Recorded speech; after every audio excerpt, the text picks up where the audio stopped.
नमस्कार, आप जुड़ चुके हैं वैली एक्सप्रेस न्यूज के साथ। कुलदीप जी जुड़ रहे हैं मेरे साथ। आज एक पत्रकार वार्ता की है वही फॉर्म को लेकर। मैंने पहले भी ये खबर की थी, वो फॉर्म जो सिर्फ एक फॉर्म एप्लीकेशन थी उसको फॉर्म बनाकर पंडित कम्युनिटी में बांटा जा रहा है और ये कहा जा रहा है कि आप ये फॉर्म फिल कीजिए। सभी ने इसका बहिष्कार कर दिया। लेकिन कुलदीप जी, मैं एक चीज आपसे पूछूंगा, पूरे देश भर में ये फॉर्म बांटा जा रहा है, इसका नफा नुकसान सरकार बता नहीं रही है, लेकिन ये कहा जा रहा है कि आप फॉर्म भरिए। क्या, किस तरह से? गुलशन जी, सबसे पहले मैं आपका धन्यवाद देता हूं, क्योंकि जब भी हमारे ऊपर कोई आफत आती है आप सामने होते हो कंधे से कंधा मिलाकर। उसके लिए आपका बहुत बहुत धन्यवाद। आज जो हमने प्रेस कॉन्फ्रेंस करी है, ये मैं आपको बताऊं, ये किसी पार्टी की तरफ से नहीं थी, ये किसी ऑर्गेनाइजेशन की तरफ से नहीं थी।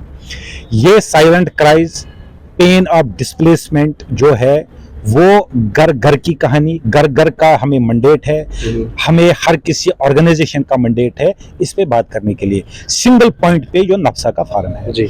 हमारे जो यशस्वी प्रधानमंत्री है, उन्होंने जो वन नेशन वन कार्ड का जो उन्होंने ये मुद्दा उठाया, हम इसका खैर मकदम करते हैं, स्वागत करते हैं इस चीज का।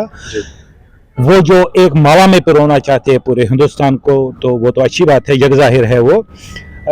लेकिन हमारा सवाल बनता है उनसे, प्रधानमंत्री साहब से, कि प्रधानमंत्री साहब हमारे ऊपर रहम कर लीजिए। हम 35 साल से तपस्या कर रहे हैं, या तो आपके पास हमारी न्यूज़ नहीं पहुंच पाती है, आप समझ नहीं, या तो आप समझ नहीं पा रहे हो। 35 साल से हम पलायन में है, रूटलेस कम्युनिटी है, we don't have our address of our own.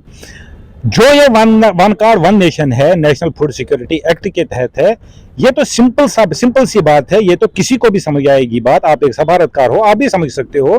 उसमें हमने एक अपना परमानेंट एड्रेस देना है। बिल्कुल, जरा मेरे को अपना परमानेंट एड्रेस बता दो ना। मैं कश्मीर का रहने वाला हूँ, मैं कोकरनाग का रहने वाला हूँ। हमारी तो बुनियाद खत्म हो गई है सरकार की गलत पॉलिसियों की वजह से, लेकिन मेरे कार्ड पे परमानेंट एड्रेस जो है वो वहां का ही लिखा हुआ है, और आरजी राशन कार्ड मेरे माथे पे थोप दिया गया है।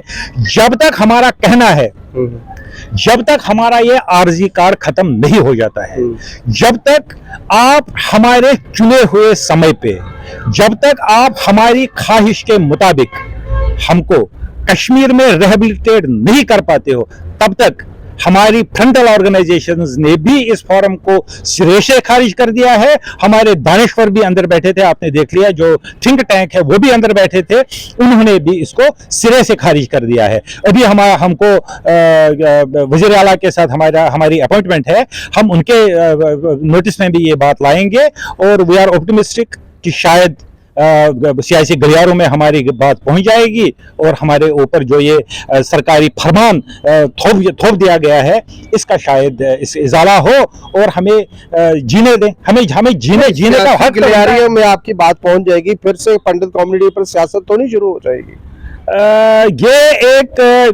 ये जो कश्मीरी पंडित है, ये एक टेस्टिंग लेबोरेटरी बनाई है हर किसी पार्टी ने, irrespective of whether it is UPA, NDA या जो भी है। ये एक लेबोरेटरी है, इनको जब मर्जी है कि इस पे टेस्ट करो, इस पे रिसर्च करो, और आगे चलाओ अपने सियासी जो आपके मंशूर है उनको आगे चलाओ। अब तो सब कुछ खत्म हो चुका सब कुछ। मैंने आपकी किताब भी पढ़ी थी जिसका आपने स्टार्टिंग में नाम लिया। उस किताब में भी आपने ये लिखा था कि किस तरह से पंडित कम्युनिटी को बाहर निकाला गया था। देखिए, 19 तारीख आ रही है, ये वही काला दिन फिर वापस आ रहा है, और वो दिन आप मनाएंगे भी। क्या सरकार को नहीं पता ये दिन वो दिन आ रहा है? 35 साल हो चुके हैं, जो ये कहती थी 300 प्लस का आंकड़ा है, हम इसको वापस लेके जाएंगे, लेकिन लिया जा रहा है एक फॉर्म के जरिए। बहुत बदकिस्मती की बात है। मैं आपको 2014 में ले जाना चाहता हूँ। I will take you back to 2014।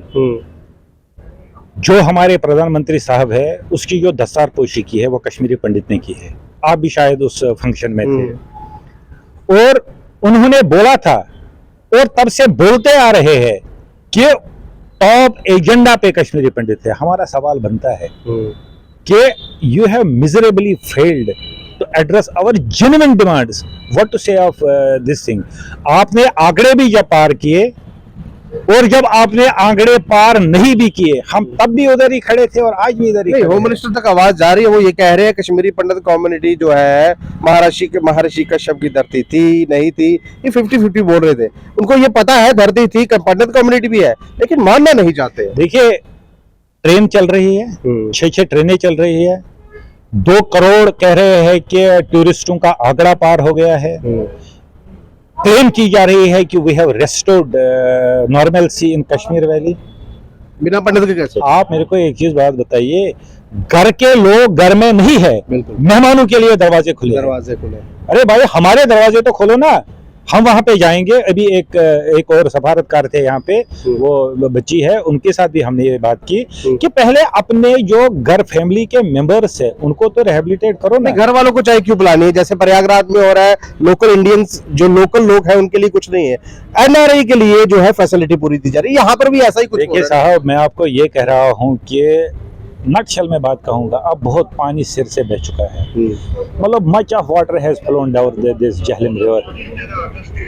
अब समझ लेना चाहिए, झेलम भी सूख गया बेचारा। झेलम भी सूख गया। अब समझ लेना चाहिए सरकार को कि इसके साथ अब कश्मीरी पंडित के साथ ज्यादा ज्यादती मत कीजिए, क्योंकि Kashmiri Pandit are certainly definitely we are less in numbers, but we have remained opinion makers, we are opinion makers. और आपको बता दें कि we will remain opinion makers in future also. और कहीं आपको रोपो भवानी की आह न लग जाए, कहीं आपको ललेश्वरी की आह न लग जाए, जो जिसकी बनक आपको पीछे पार्लियामेंट्री लास्ट सवाल इलेक्शन। रहेगा आपसे, लास्ट सवाल रहेगा। देखिए आपके बहुत बड़े बड़े जो लोग हैं वो नुमाइंदे रहे सरकार में, एमएलसीज रहे या एमएलए, अभी 5 लोग चुने जाएंगे, उसमें पंडित क्यों नहीं चुना जा रहा? क्यों क्यों इसलिए नहीं चुना जा रहा कि आपकी आवाज जो है ऊपर तक ना जाए? देखिए चुनना तो चाहिए ना, नॉमिनेटेड होगी ना। मैं आपको ये बात कहूंगा कि जो उन्होंने पुरानी शराब जो है वो नई बोतलों में रखने की कोशिश की है। मुझे आप ही बताओ एमएलए और एमएलसी में क्या फर्क है? हमने इनको कहा है, अगर आप सही रिप्रेजेंटेटिव लाना चाहते हो, जो आप नरेटिव, जो आपके गवर्नमेंट के नरेटिव्स है कि इनकी यूनिटी नहीं है, ये यूनाइट नहीं है, हम इनको कहना चाहते हैं कि आप इंट्रा कम्युनिटी इलेक्शन करवाइए। ऊपर से ही आप पैराशूट से मत लाइए हमारे ऊपर एमएलए और एमएलसी। इंट्रा कम्युनिटी इलेक्शन करवाइए ना, जिसका रिपोर्ट कार्ड होगा, जिसने काम किया है, जिसकी समाज में से होगी, वो आगे बन के चला जाएगा। नहीं तो आप ऊपर से पैराशूट से लाओगे किसी लड़की को या किसी मर्द को, उनको बोलोगे भाई ये नुमाइंदे है, तो ये हमको, मुझे नहीं लग रहा है कि ये हमारी इसे बात कर पाएगी। फेस देकर बात होती है। भरत जी चलते चलते आप भी बात कीजिए, क्योंकि आपको भी सेक्रेटरीट जाना है। मुझे ये बताइए, जो पत्रकार वार्ता हुई है, ये फॉर्म की बात की जा रही है, आप लगातार बात करते रहते हैं, क्या कहेंगे आप इसमें? देखिए गुलशन जी, आपको सब पता है कि ये वन कार्ड वन नेशन एक कॉमन इंडियन सिटीजन के लिए है, जिसका कोई स्थायी एड्रेस है। ये हमें भी बोला जाता है कि आप ये कार्ड भरो। ये कम्युनिटी जो है एड्रेसलेस है, होमलेस है, जिसका कोई एड्रेस नहीं, जिसका अता पता नहीं है पिछले 35 साल से। हम अगर ये फॉर्म भरेंगे तो इसमें ये बोल रहे हैं हम कश्मीर का एड्रेस डालेंगे, लेकिन हम कश्मीर में नहीं है। अगर ये जम्मू का भी एड्रेस डालेंगे, लेकिन जम्मू के भी हम नहीं हैं। इसलिए हमारा मुतालबा ये है, हम इस फॉर्म का स्वागत करते हैं, वन नेशन वन कार्ड का स्वागत करते हैं, लेकिन हम ये बोल रहे हैं गवर्नमेंट ऑफ इंडिया को कि आपकी नाक के नीचे अगर बड़ी डेमोक्रेसी में 4.5 लाख लोग कश्मीर से बाहर निकलने के लिए मजबूर हो गए, ये आपकी विफलता थी। और ये आपकी रिस्पॉन्सिबिलिटी है कि जब तक आप ये कम्युनिटी को वापस कश्मीर की धरती पे अपनी मातृभूमि में नहीं बसाएंगे, हमारे लिए ये कार्ड भरना मुश्किल है, ये फॉर्म भरना मुश्किल है। हमको आप परमानेंट एड्रेस दीजिए, सिंपल सरल तरीके से। हमारा परमानेंट एड्रेस जहां पे हम रह रहे हैं वो हमें वापस दीजिए। हम ये फॉर्म क्या 1 या 10 फॉर्म भरेंगे। पर हाल देख लीजिए, ये बहुत अच्छी बात कही, एड्रेस जो है वो मिसिंग है।